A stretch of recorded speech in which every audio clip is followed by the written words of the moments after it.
ចប់ការប្រកួតកីឡាករពេជ្រសម្បត្តិបានបោកពាក្យសម្ដីចំដែលជារឿងមួយដែលគាត់មិនដែលជួបកីឡាករខ្លាំងបែបនេះទេនេះជាពាក្យពិតរបស់ពេជ្រសម្បត្តិតែម្ដង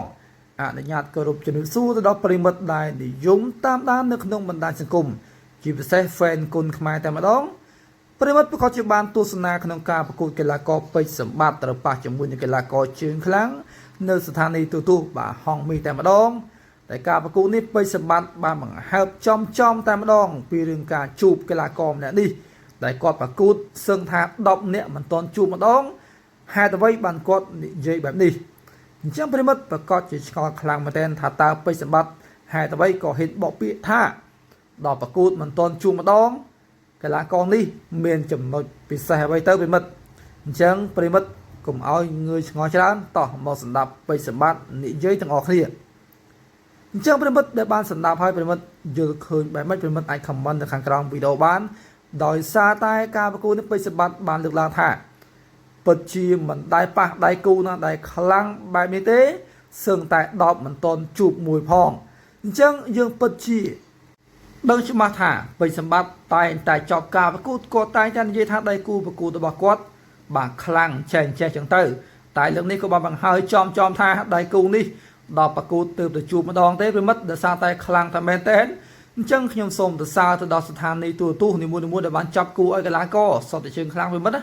បាទតែលើកនេះពេជ្រសម្បត្តិនិយាយចំថាបាទមិនធម្មតាគាត់ប្រកួតដល់ហងមីនេះគឺកីឡាករម្នាក់នេះពិតជាខ្លាំងតែមែនទែនប្រិមិត្តបើតាមមើលការប្រកួតពេជ្រសម្បត្តិពិតជាប៉ះរបស់ពិតខ្លាំងមែនទែន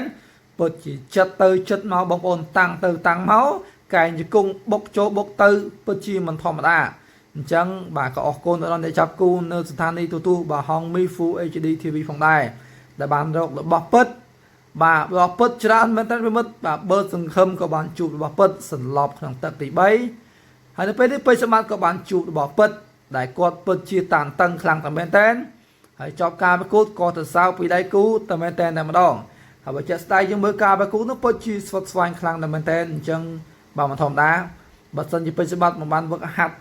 តាមណែនទេប្រិមិត្តប្រកាសជាលំបាកមែនតែម្ដង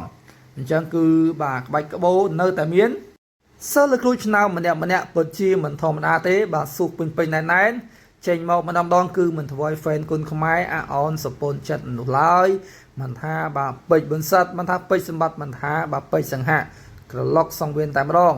ហើយការប្រកួតពេជ្រសង្ហៈអេដមីនសូមបាទបើកវងកញ្ចក់បន្តិចភាសាពេជ្រសង្ហៈប្រកួតចាញ់ជាមួយនឹងកីឡាករបាទជើងខ្លាំងម្នាក់ដែរបាទគឺមហាម៉ាត់នោះហើយទៅបីជាចាញ់យ៉ាងណាក៏យើងមើលការប្រកួតពិតជាស្វិតស្វាញខ្លាំងមែនតើប្រិមិត្តភាសាការប្រកួតនេះបាទគឺ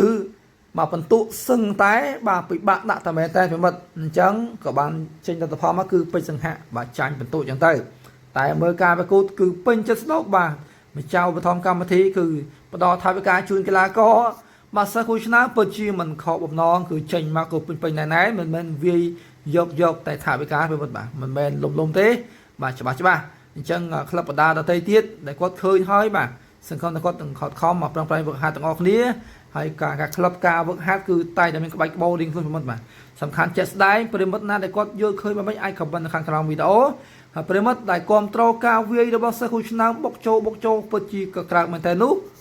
មិត្តក៏អាចខមមិនតាមកាគូបានដោយសារតែបាទការប្រកួតរបស់ពេជ្រសម្បត្តិម្ដងគឺតែងតែក៏ក្រើកគុណខ្មែរជានិច្ចអញ្ចឹងប្រិមិត្តបាទវីដេអូនេះមកតែប៉ុណ្ណឹងទេគឺពេជ្រសម្បត្តិចប់ការប្រកួតថ្មីនៅក្នុងស្ថានីយទូរទស្សន៍បាទហងមី Full HD TV គឺគាត់ទៅសារដែលគូប្រកួតរបស់គាត់គឺពិតជាខ្លាំងតែមែនតើបាទអញ្ចឹងរឿងនេះយើងចាំតែមើលថាតើពេជ្រសម្បត្តិបាទគាត់នឹងបាទជួបជើងខ្លាំងអាទិត្យអញ្ចឹងបាទអរគុណសម្រាប់ការទស្សនាផងដែរបើពេញចិត្តមេត្តាជួយពាក្យ Subscribe ក៏ភ្លេច Share Page Admin ម្នាក់មួយផងដើម្បីទទួលបាននូវដំណឹងកីឡាគុណខ្មែរថ្មីតែម្ដងអរគុណជាចុងក្រោយខ្ញុំបាទភក្ត្រាគុណខ្មែរសូមអរគុណសូមគោរពលាដៃគូថ្ងៃនេះចូលមកពីអូស្ត្រាលីចាត់ទុកថាជារបស់ល្អរបស់គេនៅបាទល្អបងនិយាយរួមទៅអាចថាដៃគូ10ប្រកួតជួបមួយអូ10ទៅ